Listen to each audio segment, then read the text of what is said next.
Hey everyone, and welcome back to another Explainer. I am so pumped you're here today because we are diving into something incredibly exciting. We're going to completely deconstruct the most demanding, flat-out complex position on a football pitch, the central midfield. To really get a grip on this role, we're going to break it down across three distinct pillars. We'll look at the grueling physical load these athletes go through, the highly specific tactical roles they play, and finally, the absolutely incredible cognitive mastery happening, well, invisibly inside their minds. So I want you to start by just asking yourself this. Who really runs the game? Look, we all know the strikers get the glory, right? The massive contracts, the highlight reels, the whole shebang. But the central midfield, that is the true invisible engine of a match. They dictate the flow, they cover the ground, and as you'll see in a bit, they actually do the deepest thinking. Okay, let's dive into this. Here is our roadmap for today's Explainer. 1. The midfield engine room. 2. Defining tactical roles. 3. Winning with overloads. 4. The mind of a midfielder. And 5. Mastering game tempo. All right, part 1. The midfield engine room.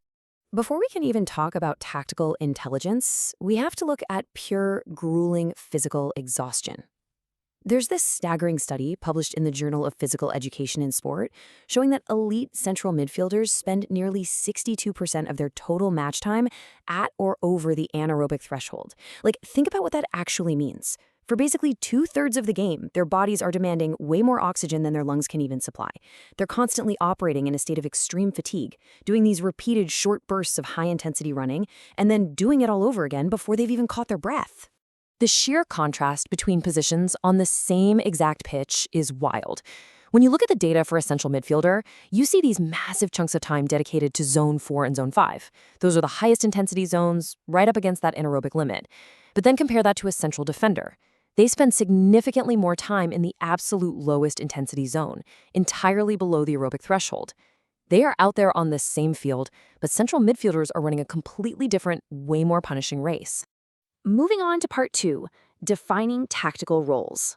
So having a massive physical engine is one thing, but how is it actually deployed out there?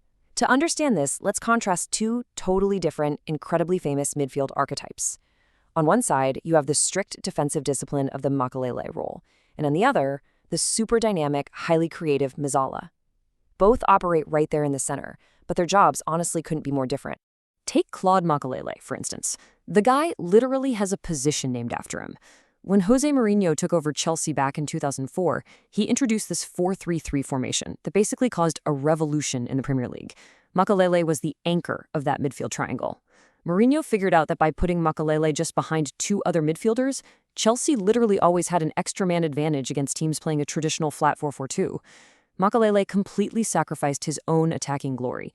He used his brilliant positional sense to protect the defense, which in turn gave players like Frank Lampard the absolute freedom to storm forward into the attack. Makelele himself humbly said he didn't do anything radically different. He was just a more complete footballer. But make no mistake, his discipline changed the whole game. Then, on the exact opposite end of the spectrum, you've got the Mezzala. It comes from an old Italian phrase meaning half-winger.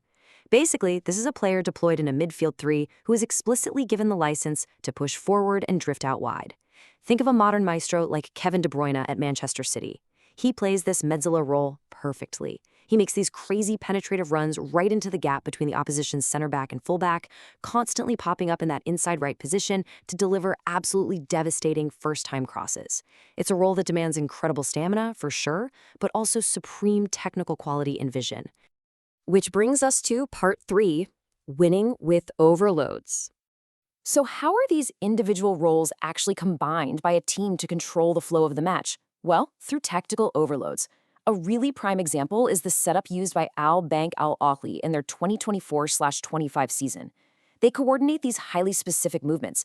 The deep-lying number 6 drops back, the attacking number 10 drifts inside, and a fullback actually tucks right into the midfield.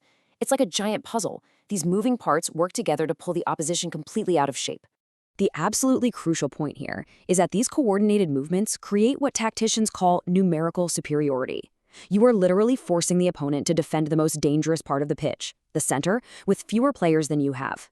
You're taking a standard 3-on-3 midfield battle and turning it into a 4v3 or even a 5v3. This deliberate outnumbering creates totally free passing lanes and lets you just dominate possession. But quick warning, it requires absolute perfect synchronization. If a midfielder pushes forward just a second too early or too late, it leaves massive gaps, leaving the whole team highly vulnerable to a counterattack. All right, part 4, the mind of a midfielder.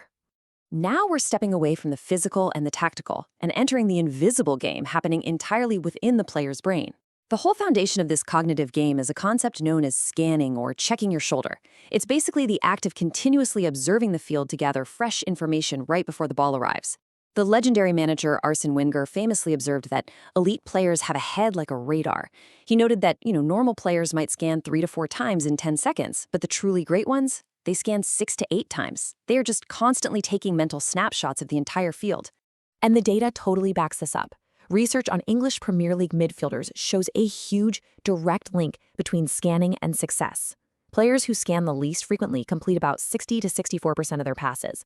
But the elite scanners, guys like Barcelona legend Xavi, who checked his shoulder roughly 0.8 times per second, they boast an astonishing pass completion rate of 81 to 83%. Because they constantly pre-process their surroundings, they know exactly where every teammate and opponent is before the ball even touches their boots. It's literally a superpower called perception-action coupling. To see this working in real life, just look at the incredible career trajectory of Christy Mewis. She completely transformed her game by deliberately enhancing her spatial intelligence. She actually studied footage of Kevin De Bruyne specifically to master how to scan and find pockets of space. By training her brain to read the field better, she stopped relying purely on physical traits and started using superior awareness. And the result? By consistently popping up completely unmarked in dangerous areas, she logged a league-best 5 assists in the 2020 NWSL Challenge Cup and fought her way right back onto the U.S. national team. She proved that scanning is a highly coachable, completely career-defining skill. Finally, part 5, mastering game tempo. This advanced cognitive awareness directly translates to a midfielder's ability to completely dictate the speed of a match. We can see exactly how this works using a training concept from Beast Mode Soccer called the ASC framework. It stands for Attack, Space, Execute, and it illustrates the split-second sequence happening inside a top midfielder's brain. First, they attack by engaging the situation with intent. Second, they identify the space, figuring out exactly where the opening is. And finally, they execute the decisive action, like playing a perfect through ball. And here's the crazy part. Because they've already scanned the field, this entire complex 3-step decision happens before the ball even arrives at their feet. Because they process information so incredibly fast, these midfielders can totally manipulate their opponents and dictate the entire rhythm of the game. Sometimes you'll see a player like Bruno Fernandes spot a high defensive line, and he instantly accelerates play with a devastating one-touch pass into space. Other times, absolute masters like Andres Iniesta or Jude Bellingham will deliberately hold on to the ball, even when they're surrounded by 3 opponents. They use their awareness of the pressure to draw defenders out of line, pausing just long enough to let a teammate build up speed, and then they release the ball. They are literally the conductors of the orchestra, deciding exactly when the music speeds up and when it slows down. So I'm going to leave you with a challenge. The next time you sit down to watch a football match, try this little experiment. For just 5 minutes, don't watch the ball. Just watch the central midfielder's head. Watch them constantly looking over their shoulder, processing data, calculating space, and manipulating the tempo. Ask yourself, what are they seeing that you aren't? I promise once you start noticing this invisible game, you will absolutely never watch football the same way again. Thank you so much for joining me on this deep dive, and I will catch you in the next explainer.